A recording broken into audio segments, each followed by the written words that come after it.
Welcome back to Midday. Brody White of Spruce Goose and Chop and Block joins us. How are you? Great, thank you. Love it. Smells good. Everyone's been saying this the whole time. What are you cooking down there? So today we're talking about chicken. Yes. So tell us a bit about the chickens that you brought. These ones are local chickens. This is a local chicken, so we call it pasture-raised chicken. It means it's out in the grass, it eats bugs and... Like a real chicken should? Like a real chicken should. Okay. We're just gonna roast it off. So we'll get this going.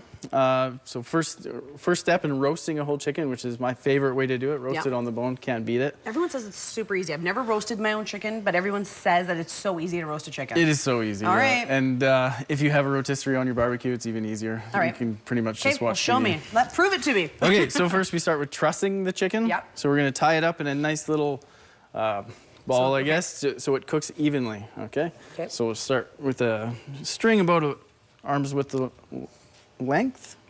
My arms, so a little bit longer than yours. All right. And then we're gonna kind of... it's like the second day on comments on how short I am. That's all right. So we're gonna start at the front, or at the top of the breast, where the neck was cut off. Yep. And then we're gonna hook the string just around that neck, okay? Okay. We're gonna come up around the wings, and then we're gonna fall into the crevice between the legs and the breast, okay? Then we're gonna give it a couple knots in the back. knots here, just so it, when we cinch it down, it stays tight. Go like that. Then we're gonna go around these legs. Is it like an online tutorial on how to tie a chicken? Well, now there is. So then you're going around the legs and bringing the legs in. Bringing the legs nice and tight. Okay, and then we're gonna flip it over and tie those legs down to the back. Another couple knots here so it stays nice and tight. Tie it down. And this is just like butcher string or whatever. This is butcher twine, right? yeah. You can find it pretty much everywhere. Yeah. Or, Wait, is it tied up? or we'll give it to you a bit if you buy your chicken from us, we'll provide the string. And then you can get the right arm length because Brody will be there to measure it out for you. Okay, so then that's it. It's tied up? Yeah, so we're going to transfer it into our roasting pan. We're going to season it before we cook it. Again, going back to the principles of roasting from room temperature. Yeah. This chicken's been sitting out for about 45 minutes so that we're not starting from cold. Yep. The skin's nice and dry so it doesn't steam itself in the oven. It's just going to take the heat and the fat's going to start to render from the skin and start crisping it up. Nice. Okay, so we'll start with a little salt. And I noticed you like doing it. Is it because we're doing it in the studio, or do you actually love using your cast iron? I pretty much only use this pan That's what at I home. thought. Yeah, I know. I got to get myself a cast iron skillet because everyone says it's awesome for, especially for meat. Yeah. Oh yeah. You can't beat it. Just even heat, and then it kind of sends the heat up and around it. Yeah. So then, are you cooking it on stovetop at all a bit? Or Not at all. I'm gonna go straight into a very, very hot oven. So right on. Okay. 475 degrees. I'll go for like 15 minutes, 20 minutes. Yeah. Just to get a nice color on the outside. Yep. And then I'll turn it down to 325 and go low and slow until we get decide that it's done. Nice. Either with a temperature reading or by probing it just with a fork. Clear juices running Clear juices running out from this part in between the breast and the thighs, the thickest, hardest part. And all you did was put salt and pepper on it. Salt and pepper. Yeah. Nice. We've got some herbs here. We'll use that in our finishing of the bird. So we're gonna use some herb and some garlic butter to finish off the roasting process, and that's gonna permeate and give us all the flavor we need. Right on. That's awesome. See, that is super easy. Yeah. So about an hour, 45 minutes? Is that what we're kind of aiming at? An hour and 45 minutes is good. If you have 2 hours and 15 minutes to go even lower and slower, and give it an extra good rest, even better. It's easier to heat it up at the end rather than to have to cut it open and grill it. With all meat, really, if you can, too, especially in roasts and chicken and stuff like that, to cook it lower and slower because it'll just be a juicier cut of meat afterwards. It's always good to have that high heat sear at the beginning, but then you go low and slow, and you generally are for best results. Right on. All right, we're going to be back and we're going to chat about all the different kinds of chicken that you can buy and all the different names that are attached to it to help you sort of figure out what kind of chicken you're really buying, what's free range, what's free run, and all that sort of stuff. So we will be back with Brody in just a bit. More Midday coming up for you right after the break. Welcome back. Brody White is back as well. So we're talking about chicken today from Chop and Block and Spruce Goose. So we've got one in the oven. Yeah, so to pick up where we left off, I've roasted the chicken, I've rested the chicken. Now I've just popped it back in the oven to heat up while we kind of do some explanations. Okay, right on. I've also thrown in some summer ripe nectarines, so we can have that. Oh, nice. So you threw that in with the chicken right now? When we reheat the chicken, nice. just a little nectarines to give it a little, little kick. That's fancy. Yeah. All right, so let's talk about the different kinds of chicken, because there's all these labels on everything now: free range, GMO, non-GMO, blah blah blah. So there's two sets of labels. I mean, there's the size of the chicken. Yeah. So roaster, fryer, Cornish hen.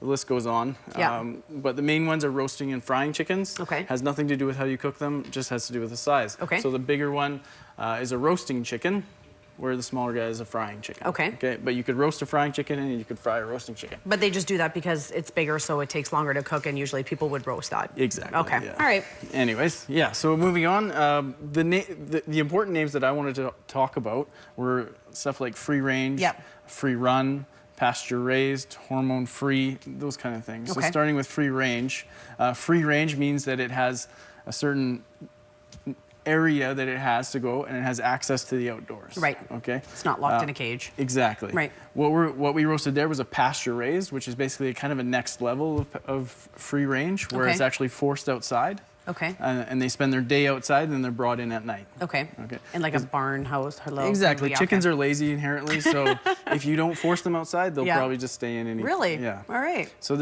it's just a better product in the end. Okay. Going on to free run. Free run means they're on the ground, they're in a barn. Yep. But they have lots of space to run around. They're inside, so but they're not outdoors. Exactly. Okay. But they're not outdoors. Okay? All right. Hormone free. All chicken pretty much is hormone free and antibiotic free. There is a medicated feed used in the early stages of the life cycle to ensure food safety for everybody. But they have a weaning process where that's completely out of their system by the time you're getting the chicken. Yes. All right. Non-GMO is exactly that. They use non-GMO feed when they're raising the chickens, which basically triples the price of the chicken sometimes. Really? Yeah, it's very expensive to get non-GMO feed. Yeah. And you have to bring it from, maybe a long ways away from here. So you have to kind of consider pay for all those costs. Exactly, and the carbon footprint of bringing it over here. Yeah. So you have to all decide. These types of chickens, like the free range, free run, and all this, are they technically organic? Or is it all dependent on the food? A non-GMO would forcibly be organic. Yeah. But it's all dependent on the feed. To have an organic chicken, you need organic feed. Right. Okay. So that would be your non-GMO then, for sure. Exactly. Yeah. Okay. All right. Yeah, so we can just finish up. Sure. Let's take out that chicken. Take the chicken out. So when you put it back in now, you've put the nectarines in, and you've put a couple more spices in there as well. I did, yeah. I put just some thyme and some sage in. To kind of you just threw it in there, and it'll just pick up the flavors? I just threw it in. You've got the fat that's rendered out from the chicken. You've got some butter, hopefully, in the pan. Yeah. And I put a little clove of garlic in there as well. Oh, nice. So we'll just get some peaches. Oh my God, that smells delicious. And these were saying they're local? Did you grab them? These are local peaches. Nice. Nectarines. Nectarines. Yeah. Sorry. That's right. That was my fault. I called them peaches. And so last time you were on, you were cooking the meats. We had 100 people call us to ask us what your phone number was. So you got all these people calling, and they wanted to know if Brody has a cookbook. He doesn't have a cookbook yet. I'm going to get him one. No. But you can go up to the shop, and he's more than happy to help you out. Absolutely. And Come tell in you how to cook stuff. And we can chat. I'm there a big part of the day. Yeah. So yeah, come in and have a talk. Yeah, exactly. I'll walk you through the whole process. And it is really easy too. Like it's kind of intimidating when you see someone else do it. Yeah. But it is actually quite easy. You just wrap the chicken, put salt, pepper, and threw it in the oven. Exactly. It's just a matter of getting it out at the right time and knowing what you're looking for. Exactly. And there's a few tools, like there's some easy tie strings and stuff like that you can find at the supermarkets, which help if you haven't done it a lot. And but I like to do it the old-fashioned way. So, like, how many pieces? Because I know, like, people, like, just murder their chicken afterwards when they're cutting it up, and it doesn't even look like pieces anymore. So how many pieces would you cut that chicken into? Like 6, I'm going to 8? cut it into 10 pieces. Okay. And it'll look like, sort of like these pieces over here. Exactly, yeah. I'm probably not going to cut the whole thing just so we can get a taste. But all right, so while you're cutting that up, I'm going to go to weather. We're going to take a look at our forecast. So Caribou tonight, we're going to see them go down to 7. It is going to start cooling off, you'll see, every night now, and picking up tomorrow with some showers at 22. It'll be a cloudy day for them. In the North Thompson, they'll see showers possibly tonight right into tomorrow, 22 degrees. In the Nicola Valley, same deal there. They'll see those showers overnight into tomorrow as well. 21 and cloudy for them tomorrow. Shuswap, same deal there. 22 with clouds and rain for tomorrow. And here in Kamloops, it'll be cloudy overnight. We'll see those showers starting in the afternoon, but we'll reach a high of 26, getting unstable right into the weekend. If you'd like to get a hold of us, you can find us online at cfjctv.com. We're also on Facebook and Twitter. You can give us a call or email midday@cfjctv.com. All right, so we've plated most of it up. Yeah, I just cut half of it, but you don't have to cut it into a million pieces. Keep them large. They stay warmer that way. And that's it. So you didn't put anything else on it. You just served it up with the. You could use a little bit of the pan juices, a little bit of that garlic butter that you created. Awesome. But I mean, it's when you use good products, you don't need to do a lot to them. Right on. Well, we're going to dig into this, and we've got more Midday coming up for you tomorrow. Thanks so much for joining us today.